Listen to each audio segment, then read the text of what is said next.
now turn to Section 1. Section 1. You will hear a conversation between a male clerk in a hire company and a woman customer. First, you have some time to look at questions 1 to 5.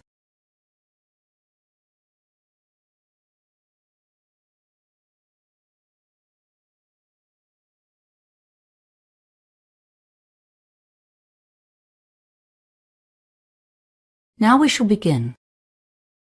You should answer the questions as you listen, because you will not hear the recording a second time. Listen carefully and answer questions 1 to 5. Hello, welcome to Harry's Hire Company. How can I help you? Oh, hi, yes. I've come in to find out about renting stuff for a 21st birthday party. Yes, of course. First of all, what date is the party? It's next Saturday. That was the closest we could get to the actual birthday, which is the 22nd of November. Gosh, it's hard to believe it was 21 years ago. Seems like yesterday. So the 18th of November? No, sorry. I meant the following Saturday, the 25th. Okay, we have just about everything here. Tableware, marquees, you name it, we rent it.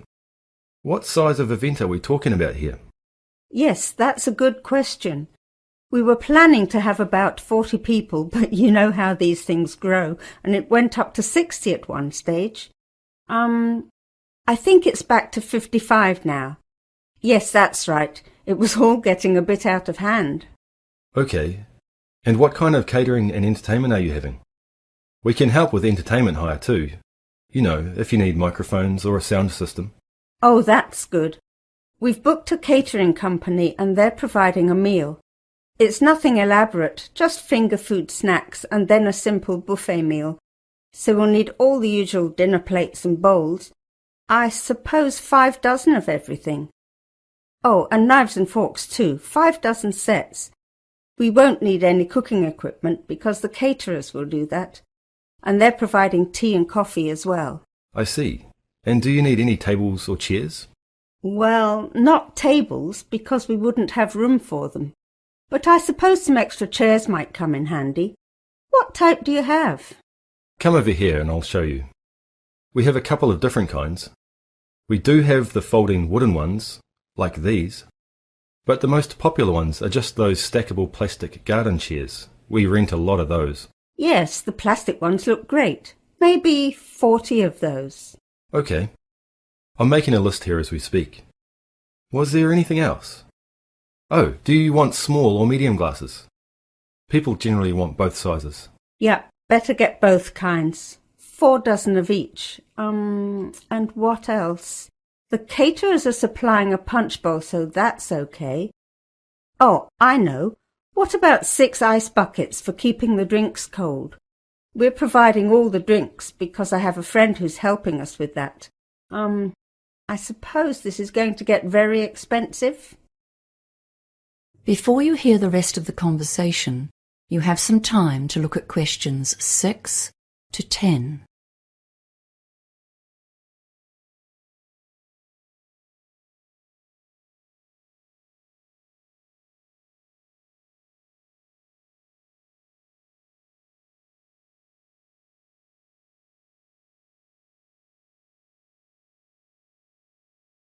Now listen and answer questions 6 to 10. Well, let's talk about our packages and rental deals. Firstly, what day do you want to collect the equipment? Oh, I'm not sure. Does that make a difference to the price? Well, the weekend package deal is to pick up after 5 p.m. on Friday and drop off before 10 a.m. on Monday. That will be $1,600 plus tax. If you want to save a bit of money, you can collect the equipment on the day of the party before 5 p.m. and drop off on the Monday before 10 a.m.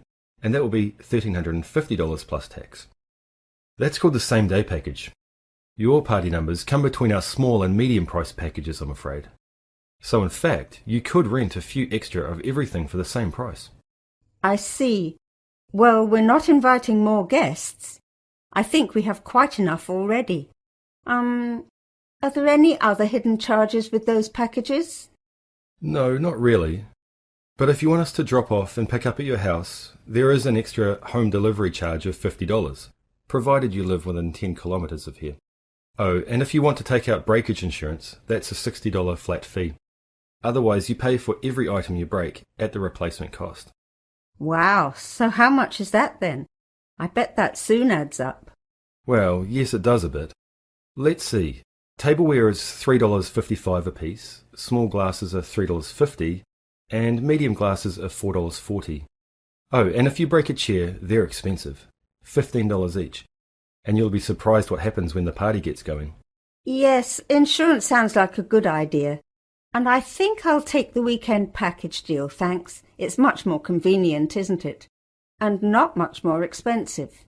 Okay, so let's take a few details then. Your name? Oh, it's Susan Millins. Is that Miller? No, it's Millins. Right, and your address, please? 28B Sandstone Close, Martinsborough.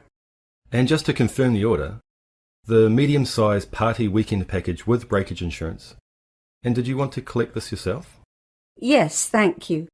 I do live within 10 Ks, but I don't want to pay any extra charges.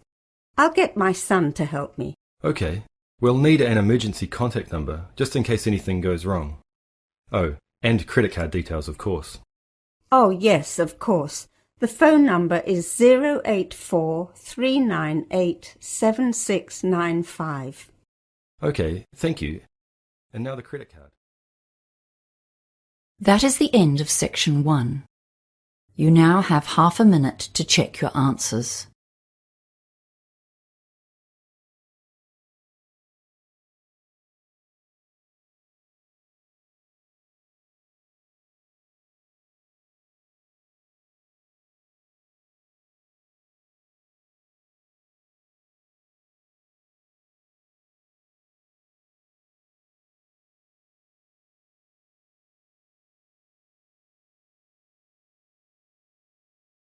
Now turn to section 2. Section 2. You will hear a tour guide talking to a group of tourists who are visiting a cave in Vietnam. First, you have some time to look at questions 11 to 15.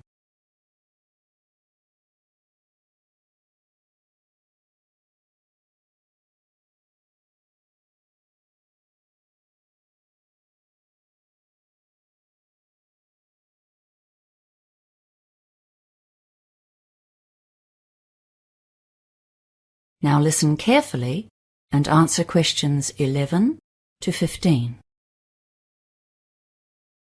Good morning, everyone. Welcome to our visit to one of the most famous caves in Vietnam. As you know, this cave is famous for its wildlife, and one of the creatures you will observe in here is the small cave cockroach. They live mostly on the bird and bat droppings that are so plentiful in the caves. The guardrails along the trails are covered with these droppings, and this makes a feast for the cockroaches, so be careful where you put your hands. They will not harm you, but it can be a shock if you touch them. Once you're in one of the main caves, look out for the green centipedes. They will not be on the trail, but can often be seen on the wall close by. They feed on other insects and are fascinating to look at because of their colour and, of course, their many legs. Please do not try to pick one up, though. These centipedes have a very nasty poisonous bite. There are also deep red millipedes. These have a fully rounded shape, and they look like a streamlined, elongated train, with 100 or so closely packed legs extending right and left. When you get to the large, high caves, you should look right up above you for the swifts and bats. The bats in this cave are mostly a type of dwarf bat, which are common in this part of the world. They will be clustered high up against the walls, maybe 100 or 200 together. They look like shadows high on the walls of the cave. They are likely to be very quiet right now, but because there are so many of them together, you will have no difficulty identifying them. They sleep all day until they all leave the cave in a massive flock on their nightly hunt for flying insects. The swifts are the creatures you can see flying around during the day, especially if they have young ones to feed. They can navigate in the darkness here and will fly outside in ones and twos at dusk to catch small winged insects like mosquitoes. However, they tend to return before it's pitch black outside, and they do not hunt at night. The swifts make nests, usually higher up on the ceiling of the cave. Before you hear the rest of the talk, you have some time to look at questions 16 to 20.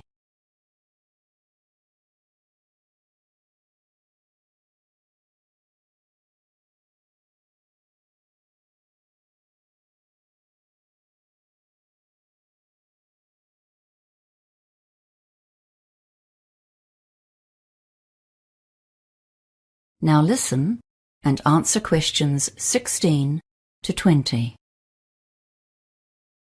The paths tend to run around the edges of the large caves. Mostly this is because the centre is a mound of guano, the bird and bat droppings. This is also the source of the strong smell inside the caves. You may not like this smell, but the locals know its economic value. They have harvested the products of these caves for centuries. The guano is very valuable as fertilizer, and so it's collected each year, once the young birds have grown and the swifts have abandoned their nests. The guano is not the only valuable byproduct of the wildlife here. As you travel through the caves, you will notice some bamboo structures. These very flimsy-looking sets of poles that go a full 100 metres right up to the roof are what the locals climb up to gather the swifts' nests. These are even more valuable than the guano, as they are the main ingredient in bird's nest soup. Before you begin, it's time for some safety instructions. As you probably know, this is a huge limestone cave that goes about 1 kilometre back into the hills, and in places it's 100 metres in height and 300 metres wide. There's no need to crawl around in here as you do in other caves, but it's dark inside, of course. That's why I insisted you bring a working light. Please check that it shines brightly, and ensure that you stay together with others who have a good torch. In one of the larger areas of the cave, the roof is pierced, so some sunlight will get through. It is best to turn your torches off if you can see well and save your batteries. It's a good idea to put your waterproof jacket on now. The walls may be wet, but that's not the main reason for the jacket. The bats and birds do excrete, and they're above you, so just in case. And of course, your hat or hood also keeps you safe from animal droppings. It's not advisable to use the guardrails as handholds. There are lots of droppings on those rails, and don't forget the cockroaches. You absolutely must follow the marked trails. The guardrails on either side are put there so that you cannot mistake them. We take no responsibility for your safety if you go over or under the rails into other cave areas. Keep your torches shining on the path whenever you are moving, just to be sure of your footing, and don't try to go too fast. You might trip, and you will certainly miss some of the fascinating wildlife in the cave. Now, it's time to begin the tour. That is the end of section 2. You now have half a minute to check your answers.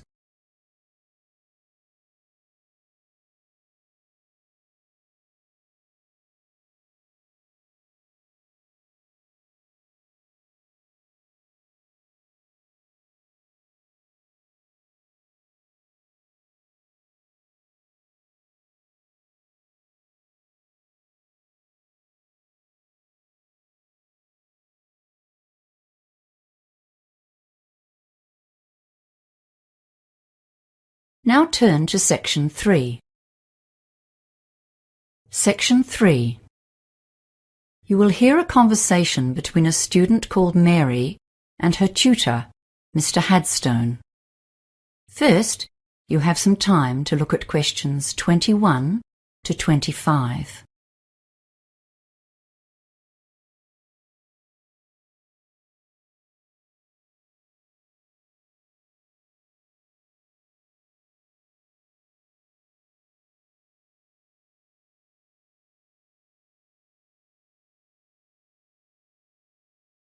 Now listen carefully and answer questions 21 to 25.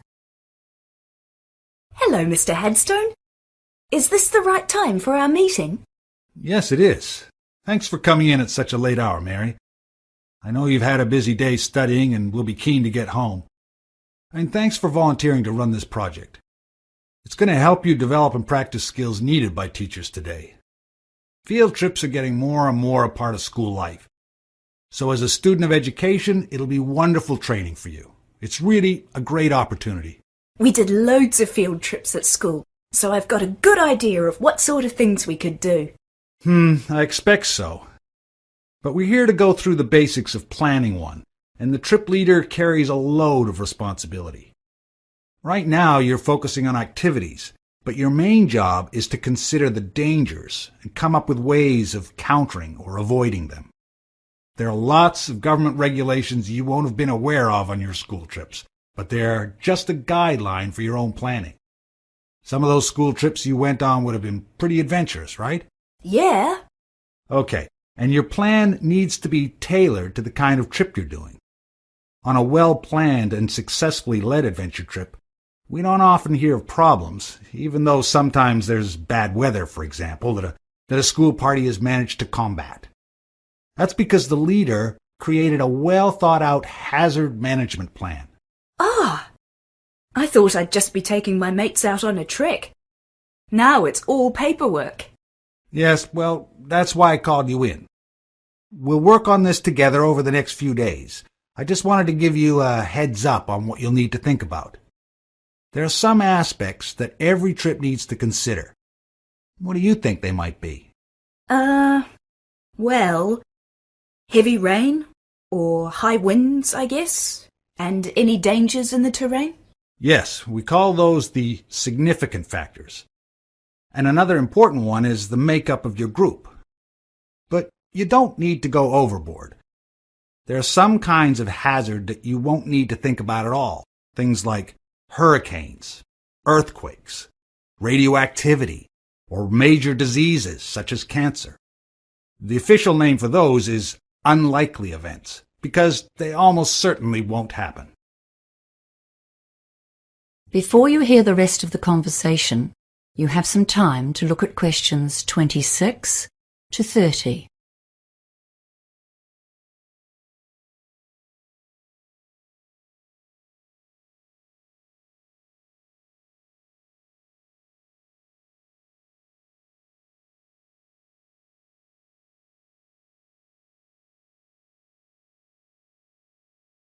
Now listen and answer questions 26 to 30.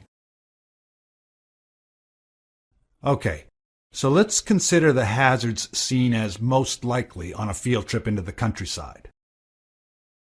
Weather causes real problems. Overexposure to the sun or the cold, even the wind, can have a big impact. And of course, the weather can change very suddenly and without warning. Yes, people can get into trouble in the hills if they don't bring extra layers of clothes and a jacket, even if they start walking on a hot day. Oh, and a raincoat too, of course. What's next then? Well, let's think about possible activities and what you might need. Yes, okay. Well, for hiking, of course, we need a first aid kit. Oh, and a decent topographic map of the area. And we need to make sure that more than one person can read it. I've run into lots of difficulties in the past with people who can't identify even major features, like rivers. And some people have no idea about contour lines. And I suppose a compass, too. You'd need to list those. Then there are things that might be obvious but must be written down and considered seriously. For example, if there's a possibility of falling more than 2.5 meters, that's considered life-threatening. And I'm sure you would be aware of problems near the sea, like tides or high waves. And the trouble you can get into where there's a possibility of an avalanche, or a mudslide, or a flash flood if you're anywhere near rivers. Yes. Well, I was thinking of an adventurous route for this trip. You know, that's always more fun. And it's such a cool feeling when you've achieved something really difficult. Yes, okay, but then you need to consider who's going to be in your party. Don't go and plan things that are beyond the reach of most people, or you're asking for trouble. You need to take into account the physical strength and experience of the party as a whole. When you make your groups, make sure there's at least one person in each one who's been hiking a few times before. Wow! There's a lot to write down, isn't there? I'm really keen to get started now. Well, good, because there's a lot more detail to consider. For now, I'll just mention 2 more of the common hazards for high school trips in particular. Yes? The Ministry of Education website says don't use inexperienced volunteers. And don't allow student drivers to bring their own cars, or to drive anyone else's car for that matter. Well, now I really have something to think about. Thanks, Mr. Headstone. That is the end of section 3. You now have half a minute to check your answers.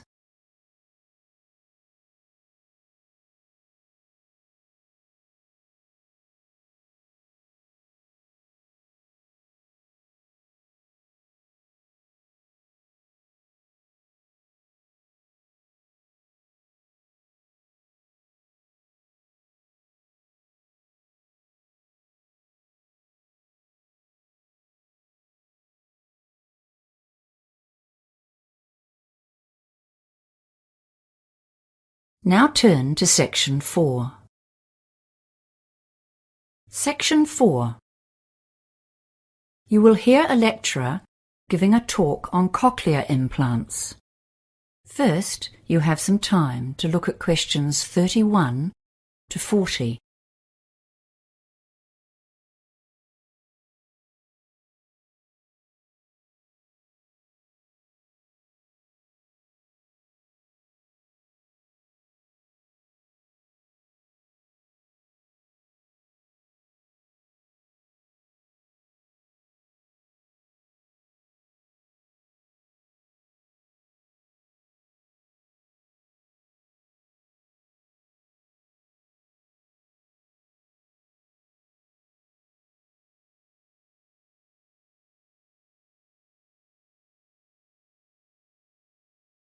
Now listen carefully and answer questions 31 to 40. The topic for today's lecture is cochlear implants, which are a relatively new form of technology for assisting people who are profoundly deaf. First, let's revise how normal hearing works. If you look at image 1, you will remember that the ear has 3 sections. The outer ear, or pinna, picks up sounds, which are then channeled through the ear canal to the eardrum, where they are transformed into mechanical vibrations. These are sent to the cochlea, or inner ear. Inside this snail-shaped tube, there are sensory hearing cells that have a variety of functions. The outer hair cells make soft sounds louder and reduce the volume of louder sounds. The inner ear cells transfer this information to the auditory nerve and thence to the brain, which interprets the input as sounds. This sophisticated and sensitive process allows us to process a huge variety of auditory input. For those who are profoundly deaf, the system functions poorly or not at all, and the brain does not receive the input it needs to process and interpret sounds. Image 2 shows how a cochlear implant works. You can see that the implant has 3 main parts. The first external part, behind the ear itself, is the microphone, and at the back of this you can see its associated speech processor, which is a tiny computer. This analyzes and digitizes sounds and sends them to the transmitter, which is worn on the head. Those sounds need to be converted into electrical impulses so that they can be sent to the cochlea. If you look carefully at the image, you can see that just under the skin directly behind the transmitter, is a surgically implanted receiver. This receives the sounds from the transmitter. It converts these sounds into electrical impulses, which are sent directly to an electrode array that is implanted inside the cochlea itself, thus completely bypassing the ear canal. As you have seen, a cochlear implant does not operate in the same way as the ear, nor, in fact, as a hearing aid. In cases of mild hearing loss, hearing aids can be very helpful. They simply amplify the normal sound waves as they travel down the ear canal. However, they generally cannot overcome severe hearing difficulties, and this is where cochlear implants come into play. So, what are the pros and cons of using a cochlear implant? Well, firstly, cochlear implants can deliver significant improvements in hearing for some users, and some people report dramatic improvements in the perception of individual words and sentences over the weeks and months after an implant. However, a cochlear implant is not a magic bullet that works equally well for all users. The sound signals that the brain receives from an implant are quite different from normal ones, and this means that the user has to relearn how to hear. Many users report that speech sounds robotic after a cochlear implant, and the degree to which people can adjust to this new kind of hearing varies hugely with each user and situation. It is important to understand that a cochlear implant is not a cure for deafness and that the user is still deaf. Especially for a child, an implant is a long-term commitment, involving lengthy and intensive training. The user must learn to reinterpret sounds and will likely need to augment this with speech therapy so that people in the community can easily communicate with them. The implants work much better in quiet situations than in noisy ones, so they still need to learn to lip read and to use sign language. The surgery itself is not without risk, though it has greatly improved since it was first performed, and there is some possibility of damage to facial nerves. Another disadvantage of a cochlear implant is that the surgery may remove any natural hearing that the deaf person still retains. This takes away the possibility of using a hearing aid should the implant not be effective. For this reason, many users have implant surgery performed on only one ear, the one with the least natural hearing. So, who is best suited to receiving an implant? Many factors impact on this decision. The most significant one appears to be the duration of the deafness, and as you would expect, those who have been deaf for a long time generally have lower success rates. The second related factor is how old the patient was when they became deaf, and maybe more significantly, whether they had learned to speak before they became deaf. Those who become deaf postlingually generally have better outcomes. Another factor is the health and structure of the cochlea and how many nerve cells the user retains. This is related to the cause of the hearing loss, and recent research is exploring how the spinal ganglion or nerve cells are affected by disease. That is the end of section 4.